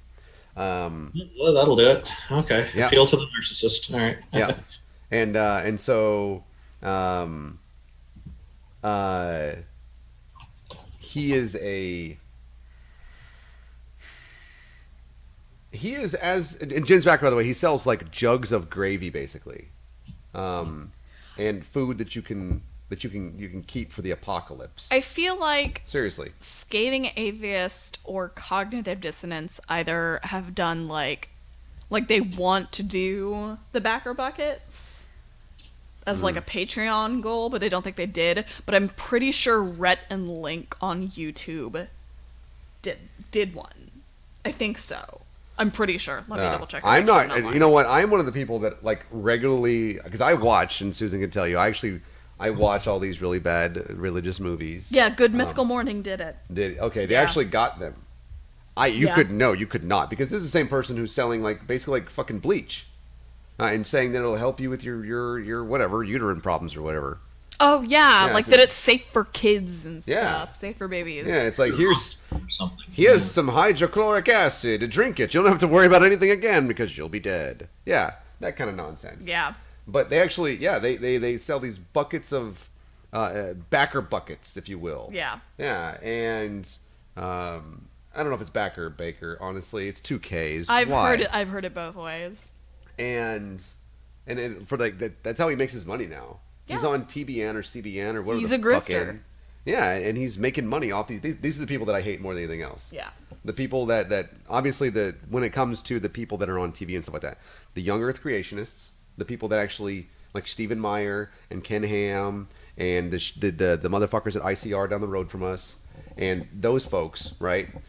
Not the people who are listening to it because they genuinely don't know any better. They get But hornswoggled. yeah, but the people that are actually teaching this stuff. Yeah. And then them and then these people who prey upon those who are the most destitute. Yeah. Those who believe I need this. This is what God's going to bless me with. If I give you money, I'm going to have money coming to me. Literally cup overfloweth type shit. It's in the Bible. They make it so that's literal. And these people, I detest these people. Right? Yes. The issue, though, is that they are, where we look at like Catholic priests and stuff, and these other people who are finally being caught decades later. Sometimes people are finally coming forward, and we find out about it, and we're angry, right?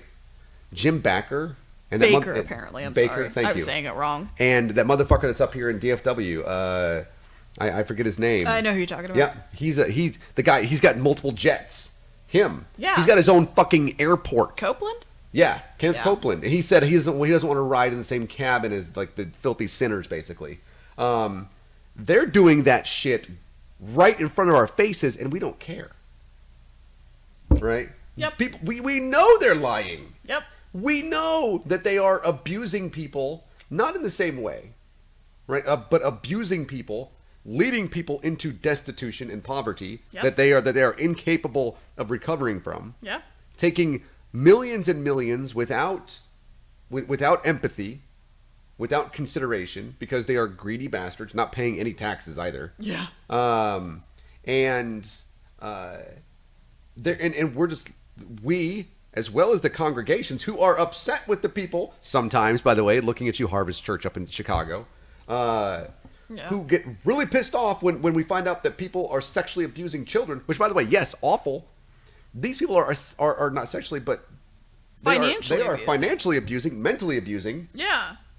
people who don't have the means to even do anything but hope. Yeah. I hate these people. You want to talk about Francis, though? They're exploiters. Yeah. Oh, yeah. Yes. Yeah. Entirely. Yeah. So he's the pastor of Love Fest Church in Tempe, Arizona. Love Fest. Love Fest is what they're called. Because I Googled Unless you're fucking every day. Sorry. Doubtful. Again, I'm on this now, though. I'm like, You are my face, I can tell my face is kind of red. a little bit, yeah. I am not happy. Yeah. Yeah. So he was on the Jim Baker show when he declared that the Bible is the constitution of the government and rationalized Trump's immigration policies by basically saying that even heaven has entrance qualifications. So he said, this is kind of a long-ish little quote here.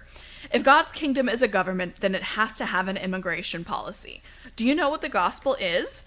What we gospel preachers are? We are here to preach the gospel to give visas to people to go to heaven. Because if you refuse Jesus, that is God's immigration policy. If you refuse Jesus and you die without knowing Jesus, you are not going to go to heaven, which means that heaven cannot be entered into just because you want to go there. So God's kingdom does have an immigration policy. So if God's kingdom has it, then how can we accuse President Trump, or any country for that matter, that wants to control its immigration system if God controls his? First off, That sounds like a double standard to me. On one hand, you've got a lot of these same people are trying to exclude and put a stop to immigration. And then on the other hand, they're encouraging people to become immigrants. Like, wow. Yeah. yeah, you're immigrants Like- to heaven. Yeah. I see what you did there. Yeah. Is there a stairway? I do appreciate, by the way, that he'd said Where is that at? He said, oh yeah. Where did it go? Because Which you were part are you reading it. looking If you refuse Jesus and you die without knowing Jesus, you're not going to heaven, which means that heaven cannot be entered into just because you want to go there. Yeah, men, just because you want to fuck, Consent. if they don't wanna. So there's the question with this. Double standard again. Yeah, because Priest. they're saying you not just this person, but there's also these churches that are like women submit type shit. Yeah. Marital rape's a real thing. Yep. Where it's like, okay, it says But see, okay. just because you want to go there. What if you're a Christian like this motherfucker though, and you want to go there? I bet God be like, what you gonna add to my little posse? Well, I mean, if the only qualification is that you accept Jesus Christ as your Lord and Savior. They like add shit onto that now, but yeah. Yeah, like you have to tithe, then you have to blah, blah, blah.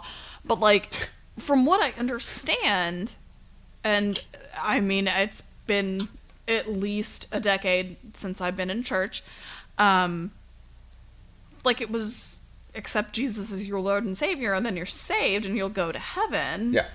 But then it's the whole, like, problem of evil thing where, well, not necessarily problem of evil. Know what you're That's saying. slightly different. But it's the whole, like, well, does that give you free license to do whatever the hell you want? As long as you get on your knees. Yeah. Yep. That's seriously. It's the age-old, like, argument of, if a murderer accepted Jesus right before he died, then would he goes to go heaven. Yeah. Yep. Like, it's That's true. that sort of thing. That's all you got to do, athy tits. Athy tits. Apparently.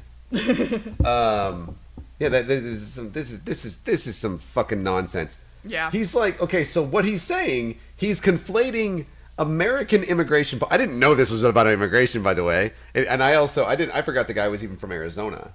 Yeah. I thought he was from the Northeast. My apologies for that. I wonder if he runs in the same circle as Steven Anderson. I mean, he's prosperity, so he's a different kind of Yeah. asshole than Steven Anderson. I thought he'd be like part of like Maricopa with what's his fuck face. Oh, I don't know. The guy who's like trying to run for senator or whatever from Arizona. That's not gonna work. No. The previous sheriff, I forget whatever his name is. You know what I'm talking Arpaio. about? Yeah, but he's I didn't realize about immigration. So he's trying to say, so if God's kingdom has rules, you got to accept Jesus. Okay. Yeah. That's the rule to get in. Right. So heaven apparently. Okay. Well, I'm not going to heaven apparently. Yeah. Good news. Much like most people from Europe don't want to come to America, I don't want to go to heaven. Yeah. So therefore, I'm not gunsta. But if I want to go to heaven, I have to be like, hey, Jesus, what up, bro? You know? Hey, Jesus. Jesus, bro. Scotty, man. Somebody in the chat will get that one, too.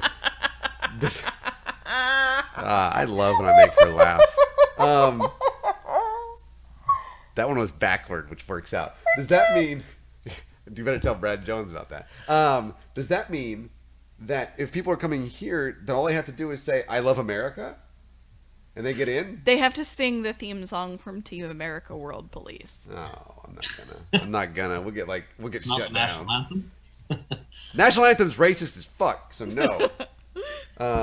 It really is, by the way. I can't. You know how many white people are like, it is, and all black people are like, yeah, it Yes. really is. Yep. Francis Scott Key was a racist motherfucker. Yep. Yeah, it doesn't matter the fact that he was hanging out watching Baltimore get bombed. But like seriously, what he's trying to say is because not everybody's gonna get to heaven, not everybody can come to America. Yeah. And I'm like, okay, first off, we are like 3% of the world's population. Yeah, we're not that big a deal. Yeah. And what you're telling, like, the rest of the world is only 3% we just happen to be born here. We couldn't help that. Yeah. You can't come here because you have to accept Jesus to go to heaven. So since you haven't accepted Jesus, you can't come to America. This is not a good analogy. It's really not. It is a horrible analogy. Yeah. God doesn't have immigration policy. There's no such thing as immigration in heaven. That's I true. mean, I know the Bible pretty well. You know what? And I do this all the time. Jesus is always like, "Come unto me, young little children," right? Yeah. there was never like, except for you ones from like the Canaanite villages. Yeah. There was never like, you have to be from here type shit. You have to show your worth, like President Fuckface has said, right? It was always like, Jesus is always like, yo, the poor people are really cool. In this country, it's like, you po, I'm super sorry. Give money to Jesus. By that I mean give it to me. I'm Kenneth Copeland, and that kind of a thing. Yeah. Where it's like, these people are like the opposite of Jesus. I was like earlier today, whenever I was sitting down, I ended up watching. The reason I ended up watching golf, by the way, not because I wanted to. Sorry, Roy McIlroy. By the way, everybody that never mind, I'll tell you about it later. Okay. Like people that like the golf shirts people wear are super duper thin. It's crazy. I never realized how thin they were. The reason I ended up watching golf was because the other channels were like super church. Ooh, no. Yeah. And I was sitting down. Yeah, thank you for that, because I'm glad that everybody that is listening to this show right now knows what I mean when I say super church. Yeah, no. I mentioned that people were like, "Why are you watching golf? Do you want to take a nap?" And I was like, "Do you want to watch Super Church?" And they were like, "What?" And I was like, "Oh, Super Church, man. Get up there, get the preacher up there jumping around and shit. Super Church." And they were like, "Oh, nope." And like, yeah, that's what it is. Benny Hinn and his healing, and Will Osteen and those kind of guys, right? Every time it was like the guy was and Randolph, you'll see this like later, but every time it was like the guy with the microphone, and he was always stomping around. Right? He was like in his face. Every time I saw him, he was always like, Jesus. And I was like, he's gonna shit himself on stage. And I was like watching for like a million. I was like, get away from church! God damn it! You know, I was like there's like 4 channels in a row, and I was like, no church, golf, yes. That was, I've never done that before, but I was in there like, maybe there is a God. I found a channel that's not Super Jesus, right? And like, ironic. Because there was one as I like skipped, because what's funny is inside of this Best Buy they have DirecTV. The shit don't work, so we're like looking like antenna cable shit. So it's all like in DFW. I was up in like channel 68. Which I'm like super church, and then there was one. It's like Hispanic super church, Spanish super church. I get it. I already know. I know they're talking about Jesus. I don't know what the fuck they're saying. And then the next, anyway, like it skipped around and went to like 1 and 4 and 7, and I was like, oh my, how many churches are on? It's 4 o'clock in the afternoon. Go eat lunch. Go somewhere you're not going to tip Pentecostal people. And Jesus Christ, seriously. And then I was like, finally, there's golf. Yes, I have been saved. Saved from church. I was saved from church by, of all things, golf. Yeah. Roy McIlroy did a really good job, though. But still, that you know, and I was like, but that was the thing, and that's what these people are. And it's like, what the fuck even is this? That I have to be saved from all of this, including this person, Francis Miles, by golf. Right.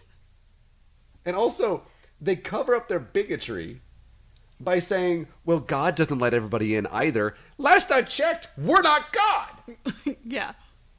We shouldn't, have those same standards. Good thing we don't. Yeah, it's true. Very true. IQ is out. He's like, yo, I'm out. Peace. IQ is he's like, I'm done. Well, by the way, IQ's Inquisitive Quandary was on Neil's channel last night, I think. Oh, nice. So if you didn't get a chance to listen to that or watch that, like me, you should go and do that after. Yeah. We're gonna be done here in a second anyway. Yeah, we're about to finish up. So we've been going for about 2 hours. Yeah, so the prosperity people really got me tonight. They really did. Yeah, fuckers. So the way that we like to end this whenever we have a guest on with us, such as yourself, Randolph, we like to give you the opportunity to plug whatever you'd like to plug, to, if there's anything that you want to mention you didn't get a chance to, and then you get the last word, so you get like the little sign off and everything. Oh, so wow. Yeah, and I'm gonna have us muted this time too. 'Cause yes, I'm good at that. So it's all on you.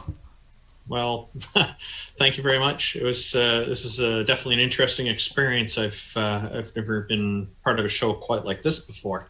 I hope you do manage to get elected, and because I think it'll be very good for the U.S. Even if you're only working at your present state level, but it all helps. So for those who are interested to know more about the Canadian atheists, I suggest you take a look at our website at www.canadianatheists.ca. And if you have any questions, feel free to contact me. And I'm also on Twitter at Randolph828. That's RANDOLF 828. Thank you very much for having me on. I do appreciate it.